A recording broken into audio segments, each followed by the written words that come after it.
It's me, Capri. My mommy is the best. Super mom, Robin. She helps mommy get those smiles back. Go get those back. And this back go back. You wait for the straw. Brush. Get ready for it's super slippery. Not super strong. Welcome, everybody, to another exciting episode of Healing for the Soul podcast, with this being season number 6, episode number 3. If you are ever looking for a virtual assistant, I highly recommend Sphere Rocket for all your online needs. The link to connect to Sphere Rocket is at the bottom of this episode. I am your host, Robin Stoltman, and today I have my guest, Tamara Nall, who's a visionary leader, a best-selling author, and the founder of Junia TM, and it's a naming tradition.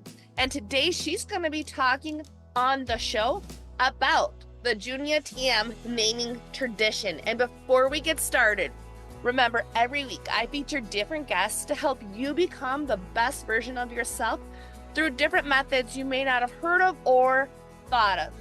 Thank you so much, Tamara, for being here. I really appreciate you being here. This is going to be exciting because I've never heard of this. Thank you, Robin. And I'm so excited about being here, and thank you for having me. Can you tell me what this is? And did I pronounce it right for Junia? Junia, yes. So simply put, Junia is the first ever in the world forming convention when a mother gives her daughter the same exact name as she is. So it is the feminine equivalent of junior. So for years, we've always had first, middle, last name of the father, and then you name the son. It's a comma junior or comma JR. Now it's the first, middle, last name, or first and last name if there is no middle name, comma Junia, JUNIA RJN. And it's the first of its kind, and we're really excited about it. I love that because I know, like, my husband, he told us we've only got one daughter out of 7 children so far. And he said, well, we should name our daughter after you. And I'm like, no, I don't think we do that. So what's your take on that? Like, yeah, I'd just like to know your take on that. Yeah, I find that there are a lot of women who think about it, or others think about it, and they're like, no, naming it after myself, is that arrogant? Is that conceited? Like, do I want to do that? But men have done it for centuries. And it's a symbol of pride, and they love being juniors, so we should love being juniors. And in fact, actually, there are, in the U.S. alone, there are over 30,000 daughters who are named after their mothers and have the same name, but there is no suffix that's added. And so this is a way to formalize it. And there's so many people that are excited about it. So no, we should be proud about it because it continues our legacy. It continues our history and our heritage. And why not? We're awesome mothers that are super women and superheroes. And if we want to name our daughters, why not? I definitely agree with you, especially like all of the society, how they have so much for us women to do compared to the men in general. Right. That I definitely agree with you on that part. And you said that there's a biblical version of this too? Exactly. So if you go to Romans 16, chapter 16, verse 7, there is an apostle called Junia, Junia, and she actually is only mentioned once in the Bible, but she was acclaimed by Apostle Paul as being outstanding. She actually was imprisoned with other apostles, and she is known throughout history as being a woman who took a stand for what she believed in. And so she symbolizes, which is where Junia comes from, this legacy of strength and empowerment. And so that's where it comes from. The fact that we have all of these hidden here, she-roles, if you will, that although might have not been mentioned many times or only one case as in Apostle Junia, but the fact that she stood for her beliefs and she was even willing to be in prison and to have that in history is an amazing thing. So it's a very proud name. So it comes from, yes, the Bible, Romans 16:7. I love that. I had to write that down. I wrote it down as 16-1, but I wrote it 16-7. That's awesome. Yes, 16-7. I think that's amazing because, yes, that's definitely, when I think about the one daughter I have, like I said, I've only got one so far. She is definitely up to that because I look at her and I'm like, okay, I already know what to expect because she's very powerful. Like, I can tell that. And she's got that blood-curdling movie scream. And I'm just like, okay, she is powerful. Like, you can tell she has got the power. And I'm very proud of that. And at the same time, it's like, I almost wonder how many moms wish they would have named their child after them, like their daughter after them. Right. And it's so interesting because I have spoken to some women who actually said, gosh, what if I would have named my daughter after me? She's like, is it too late? I don't know. But she had graduated from college, so it's probably too late in that case. But she said if she could do it all over again, she would. We recently had a photo video shoot for Junia, and we call them our Junia supporters, but they were models. There were 9 mothers and their daughters. And I would say a third of them, so about 3, said that if they when they have their next daughter, they're going to be Junias. And so it's just amazing. And it's just, I actually came up with this for myself, given my, fertility issues that I had. And I was just doing it for myself. I had no earthly idea that it was going to become this huge, movement. And soon we've got to go down a legislative route because we have to get resolutions passed and modifications passed so that it can be officially recognized with Social Security and passport services, etc. And so what I thought was just for me and my story and, the healing that I had to go through actually is now becoming a movement. So I'm just very honored to be the founder and creator of this and to go down this path. That is awesome. And then you said you overcame infertility as well? Yes. So basically, no one ever told me that as a female, your egg quality decreases the older you get. So I was focused on my professional career, businesses, my professional life. And then when my husband and I were ready to have children, no matter how often we tried, we could not get viable embryos. So we do have embryos that are viable and rated or graded, 4 females, 3 males, but they're with egg donors. And so I was really, really sad about that because it hit me that my DNA footprint, my lineage, if you think about the family tree, and then it has Tamara, it ends right there. There will be no branches if you think about like my DNA and my genetics. And so I was depressed about that. And I prayed, and basically, God told me that my parents gave me more than genetics and that DNA footprint. They taught me how to be a good person, a global citizen, a hard worker. And so I got to a point where I became okay with it. And then on top of that, my mother passed away. So then it was kind of like everybody wants, their mother to be there when you have children. So it was kind of like that double sadness that I had. And then I got to a point of peace by saying, yes, my parents taught me all of these other qualities and gave me these qualities, but I still wanted something tangible. I still wanted something, that had my legacy in some way. And so I said, you know what? I'm going to name my daughter after me, and got him to agree to it. He's a supporter of the things that I do. So, and then I started thinking, well, what's the formalized version of Junior? And my research showed that there was none. And in fact, they can't even pinpoint the person that created Junior. They just know that it started. And so I said, you know what?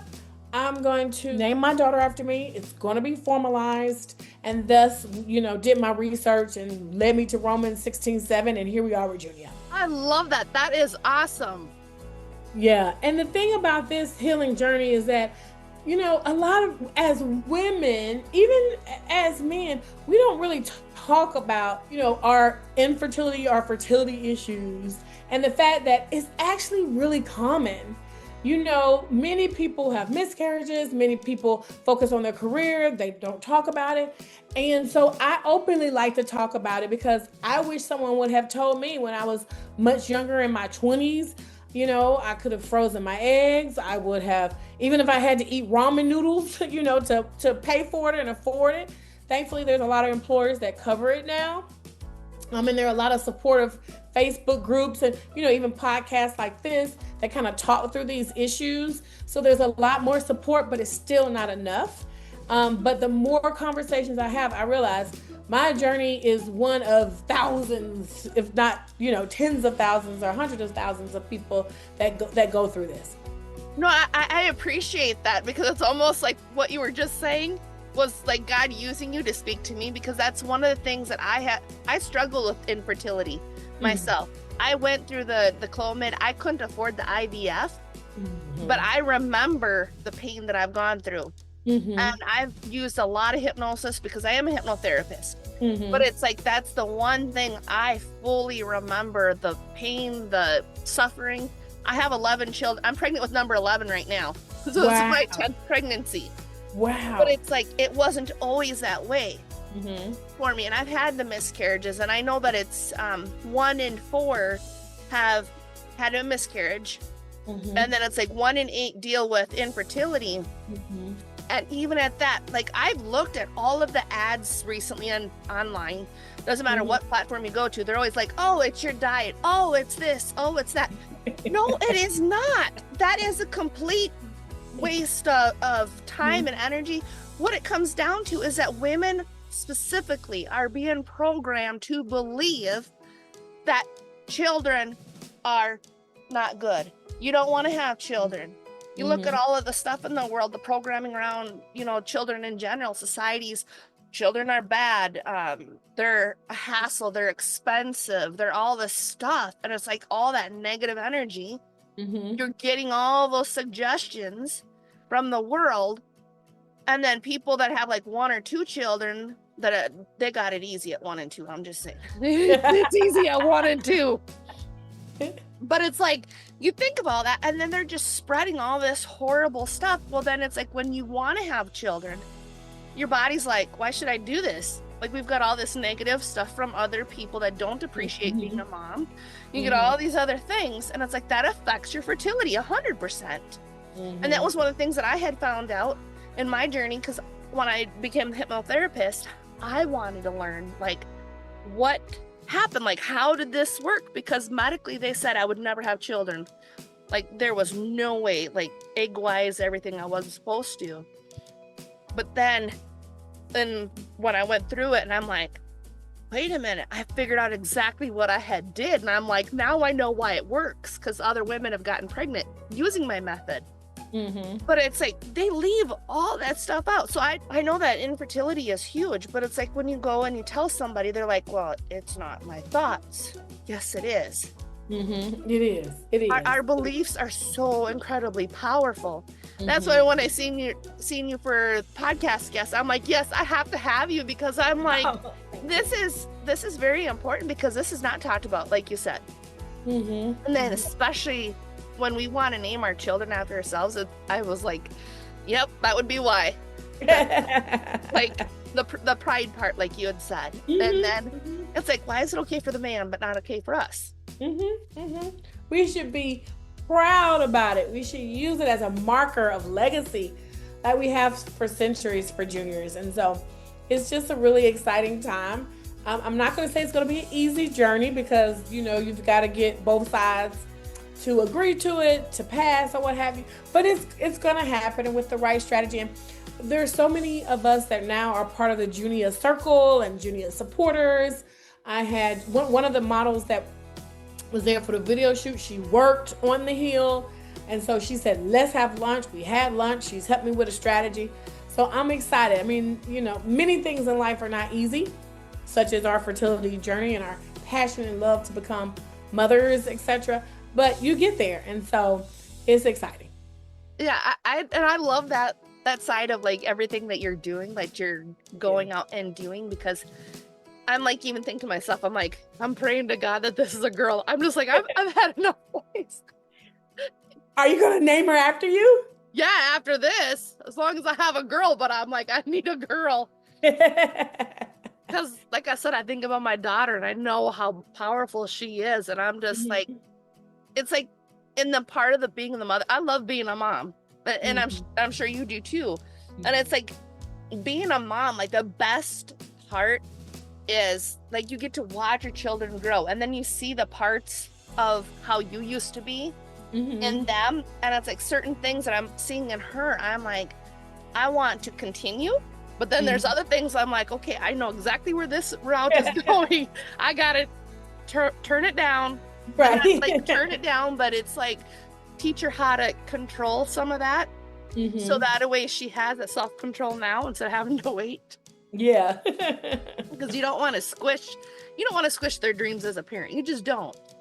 But it's like in all of this, it's one of those things that I think it's amazing. I really, really do. So when you're doing this, Junia, how does that work then? Like when you said you're going like legislatures and you're changing all this, because you mentioned the Social Security office. And I got to think, well, how would that work then? Yeah, so how does it work? So basically the first thing is people can use Junia now. When you go and the baby's born, you complete a birth certificate, you can put first, middle, last name, comma, Junia or now.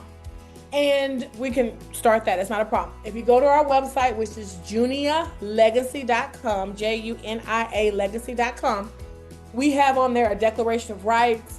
We have an official certificate so that you can put the mother's name, the daughter's name, etc., the date, all of that. And then we have a sample naming ceremony just to give people ideas. So it's totally, there is no copyright or on that. People or trademark or anything like on that. People can use it how they want to. And then, you can have anybody officiate it. It doesn't have to be somebody that, has been approved by the courts or anything like that. And you want to make it personal. Now, in terms of it going to Social Security, what will happen is we have to get like co-sponsors, hopefully bipartisan co-sponsorship, we'll see. And then they put forth their certain specific committees that it has to go to, and then the chair of that committee then brings it forth to the House, and then it goes to the Senate to get approval. And once it is approved, and a lot of times you have like these big omnibus that that they're trying to pass, so a lot of times it can be a part of that. And then what goes along with that is a budget to then say, okay, we want to give this to HHS so that they give them some budget so they can change vital statistics. Okay, we want to make sure that the Social Security Administration give them some budget so that they can go in and code so the suffix now JN will be added as a suffix. So they're at a very high level. There are a lot more details than that, but that's kind of how it does. Everything is attached to a budget at the very end, and then those agencies or whomever is going to lead it is then tasked to make it official.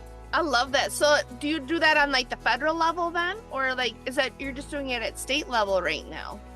So what we would do is state, meaning, yes, I have to get I live in Virginia, the Virginia representatives on board. If there are other states that are involved, because politicians love their constituents. Yes. So it'd be very hard for me to go meet somebody from, Minnesota and I'm not there. So as we're building our Junia circle and supporters from different states, we would go in together on the Hill and kind of do a tour on the Hill and meet with state representatives. Yes, that's what we would do. But we would have to have constituents from, the states that we want to represent. Oh, I love that. So that was actually one of my questions I was going to ask you is what's the best way that our listeners can support you and this message? Because like I said, I'm sure there's a lot of moms, like you said, that myself included, that wish they would have named their daughter after them now. So basically what you would do is go to the website, junialegacy.com, and it says join the movement.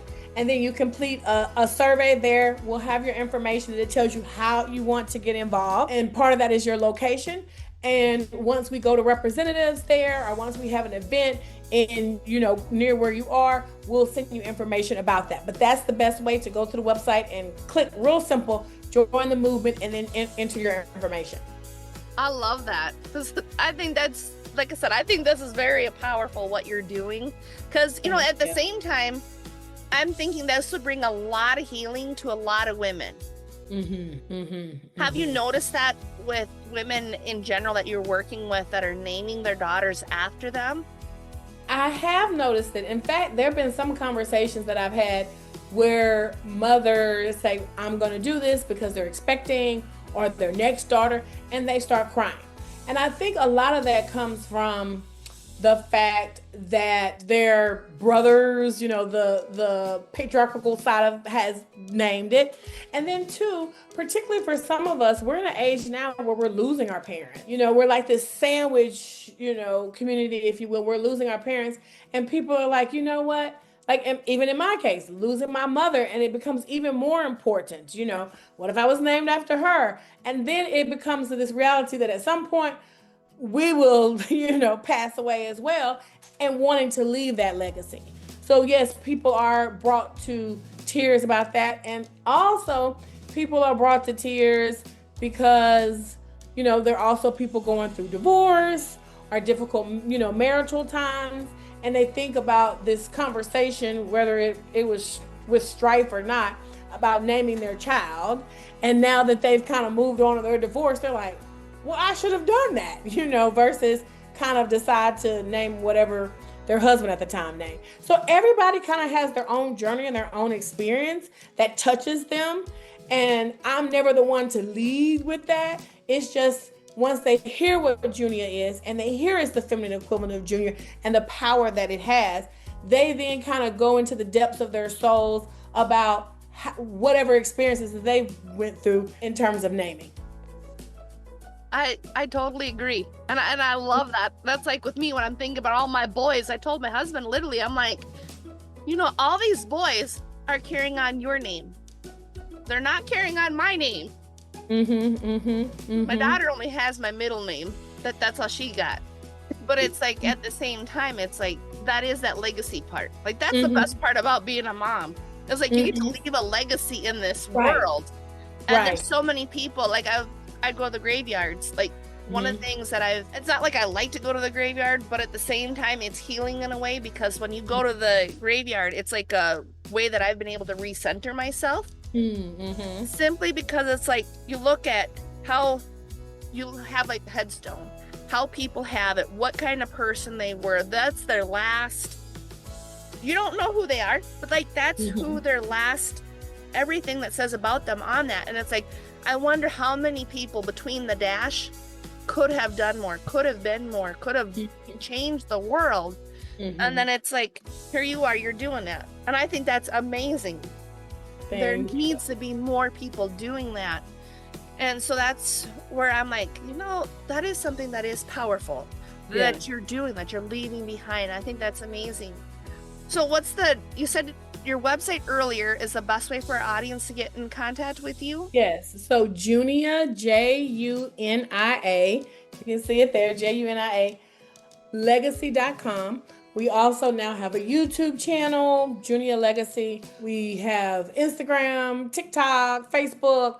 So we're definitely getting out there. In fact, next week, we actually are going to be on 2 billboards in Times Square running all day. It's going to run 88 times on both boards. So we're just getting the name out, getting the movement out. Any way that people want to be helpful, it's really, really important, particularly like as we go down this, like I said, this route to get everything passed, knowing, that people are in different states and that we can reach out is amazing. And even the young lady that helped me put together the strategy, in an hour, I learned so much about how this is going to go, and the fact that it's a 2-year cycle to get it done. And if it doesn't happen in 2 years, then we have to resubmit, and repropose the following year. But she said, don't worry, just stay headstrong, and it gets easier each time. So I'm ready for the journey. I'm ready for the challenge, because it is worth it. And it will be, because of how many women are going to be healed, how many families are going to have, like, my legacy gets passed on through me instead of just the man side of it. Right. Exactly. And most people ask, like, you mean, most people say, I can't even believe this hasn't been thought of before. Yeah, I know that's That's why I seen that. I was like, I have never once thought of that. That's why I'm like, this has been a blast. I really have enjoyed talking with you so much. Me too. Thank you. And I am so appreciative of you being our guest today. And Thank you. I just also want to thank the audience as well for your time and energy while listening to today's episode of Healing for the Soul podcast. And be sure to follow me, Robin Stoltman, also known as Healing for the Soul, across social medias, and my guest as well. And Tamara, what's the best way for our audience? You said you have a YouTube page. Do you have like Instagram? Do you have Facebook? Oh, yes, I do. Yeah. So personally, my LinkedIn is Tamara Nall. You'll know me as a data wrangler because I do have, other businesses. This is just a movement. And then on Instagram, it's I am Tamara Nall. So that's TAMARANALL. I'm also on TikTok. I am Tamara Nall. Instagram. I'm on all the social media platforms. So yeah, that's how to find me. I will definitely respond. I always respond. I love when people reach out as we're building this community. Awesome. Well, I hope everybody enjoys this episode as much as I did. And thank you so much for being on the show today. I appreciate it so much. Thank you so much, Robin. That's all for now, folks. Make sure you submit to thank you for fun. Tap that follow button. Subscribe. Quack, quack. Bye-bye. Well, next time. Now you got it.